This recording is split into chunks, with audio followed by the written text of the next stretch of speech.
Hi, and welcome to session 3 of our series called Endgame, where we're looking at the book of Revelation. You know, in the first part, the first 2 sessions, we looked at the problem of evil that the book of Revelation tries to address. Firstly, it was the evil in us, our personal evil, that humanity itself is broken and we can't fix ourselves. But secondly, there is another evil, which is our adversary or Satan. Both of those need to be addressed before God can take us to the new heaven or the new paradise that has been promised and talked about in the book of Revelation. I hope you'll follow along with us as we cover these major themes in the book of Revelation, because as you piece all of it together, you'll get a better understanding of what God's final end game is for all of us. Today we begin the second theme, which is worship. It's important for us to understand that we are not the creator. I mean, I'm sure you know that, right? You didn't create the world. I didn't create the world. In fact, because we are all not the creator, mankind has a default disposition to ascribe creation, honor, glory, power to something else.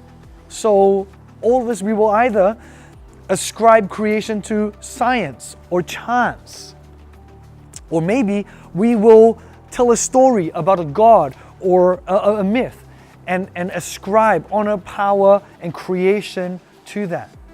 Or maybe we ascribe honor and glory to ourselves and we say we are supreme. Either way, we will end up offering our lives in worship to something. So much of the book of Revelation revolves around worship.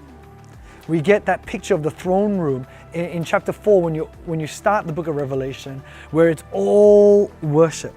I think then as you go through the book of Revelation, you see all different kinds of counterfeit worship, where different alternatives are being offered up, whether it be the false prophet, the beast, Satan, the prostitute, New Babylon, all alternatives for worship. What is known about the book of Revelation is not will we worship, but rather who will we worship. I remember reading Animal Farm, Lord of the Flies when I was a kid, forced to read those books. But basically these are books that describe humanity, and that even when we're left alone and all animals are equal, all the kids in the island are the same, one rises to the top and assumes power, glory, and is worshipped. In today's session, which is one of 2 that looks at worship, we look at the concept of counterfeit versus original. In the book of Revelation, you get a picture of things that are kind of like the original, but a little bit short of it. They're counterfeits. Like 666 is just one down from 777.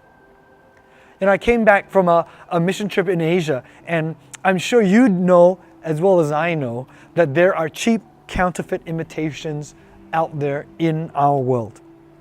It reminds me of a story that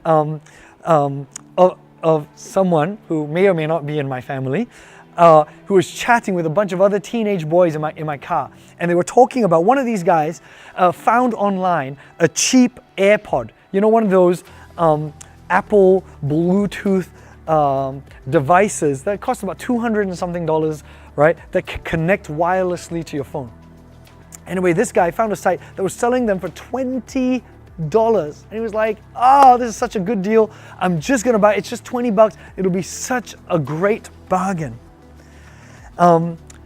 Then, as you would expect in this story, the AirPods arrive and they're nothing like the original AirPods. In fact, these fake AirPods came with strings and wires.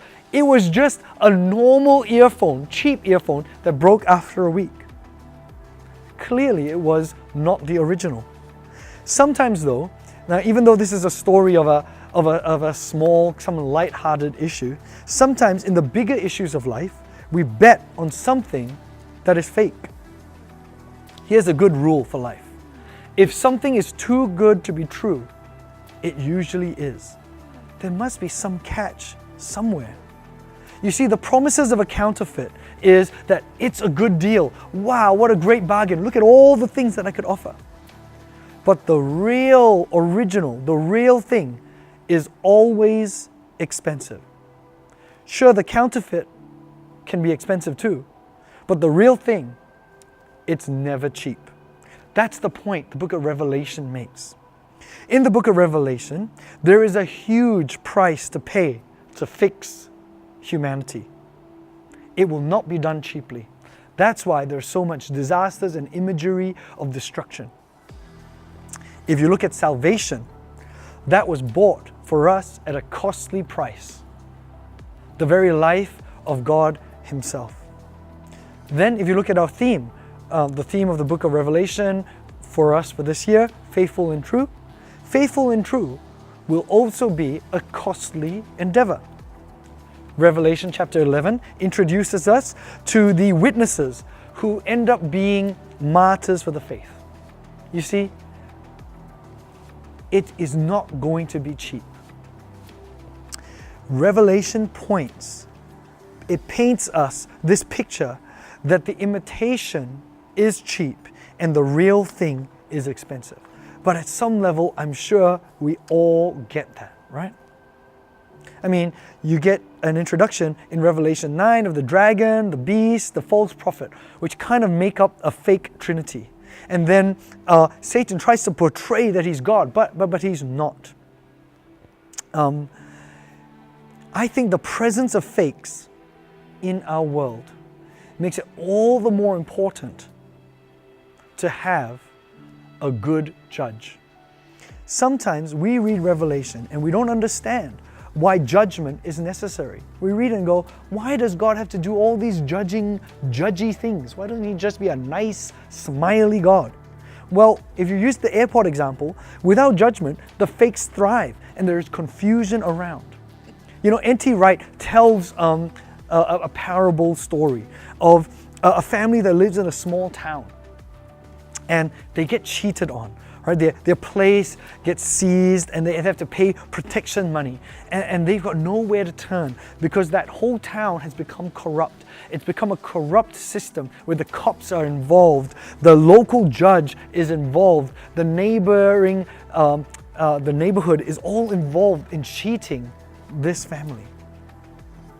Then, when it comes time for the big city judge to roll into town, when the Supreme Court comes in to look at their case, when the government system across the whole nation gets involved, not just for that small town, these people celebrate. That family celebrates. Why is that? Because this judge who comes in, the big judge who comes in, is not going to be concerned with the broken system in the small town. He's not going to be easily bribed. He's going to know what goes on in a bigger scale than just what goes on in that small town. And he will rule and judge wisely without being, I guess, corrupted or bribed. We as humans need a judge who is good and wise. We cannot be the judge of ourselves when we are clouded with sin and when our wisdom is limited. You know, consider Revelation chapter 22, 11 to 12. It says, "Let the evildoer still do evil, and the filthy still be filthy, and the righteous still do right, and the holy still be holy. But behold, I am coming soon, bringing my recompense with me to repay each one for what he has done." Jesus comes like that big judge to judge righteously the counterfeit from the original. Let's take a look at some of the counterfeits that are introduced in the book of Revelation. One, there's counterfeit power. Counterfeit power. In Satan, or the counterfeit way of power, it is, I will make you worship. I will force you. If you do not have the 666 symbol on your forehead, you can't do nothing. I will conquer you and I will compel you to worship me. It is a sham system. The economic system is all encompassing. I want to put it to you that sits as a counterfeit against the original, where God's power is by free choice. It is by self-sacrifice, with a powerful God who models what a good judge would do, who lays down his life for us.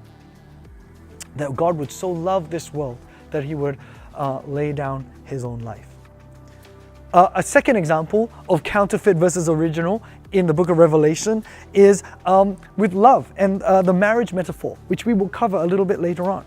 But you see, in the book of Revelation, we get introduced to the prostitute that sits against the marriage partner or the wife. The prostitute or Babylon, it makes the appeal, all your fantasies are fulfilled. You don't have to work. I know you've got a stressful life and your family is difficult to maintain, right? It's hard to work at relationships, so you don't need to deal with any of those issues. I will show you a good time. It's quick and it's instant. I mean, I don't know how many in our church today go and see prostitutes regularly, but I think a modern day equivalent would be porn, which offers quick, instant satisfaction without any strings attached. Whereas the wife, oh my goodness, the wife or the marriage partner is expensive, right? It's the real deal. You've got to live with them day and night. You've got to develop relationships. There's forgiveness. There's long-term commitment. There's intimacy. There's all the ongoings of family and the things that come with it. The appeal of the counterfeit is no strings attached. But you know what? There's never no strings attached. Let's have a chat about wisdom versus foolishness. You see, I had a lecturer that once said that wisdom realizes that all things are connected, whereas foolishness is thinking that there is no connection, that there are no strings around. Wisdom sees that what I do in one day affects the next day. What I do with one person affects what I will do with another person. Foolishness goes, oh, I can have a good time now and it won't affect anything and I don't need to think about consequences. The book of Revelation puts up foolish versus wise. The cheap, fake alternatives are there. They promise decadence, consumerism, counterfeit lifestyle. But then the wise judge will come and will weed out the counterfeits. Will you anchor your life on the original?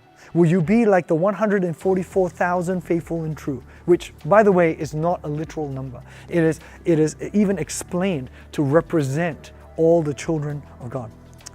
I tell you, the book of Revelation is like a buyer's guide for eBay or fake emails.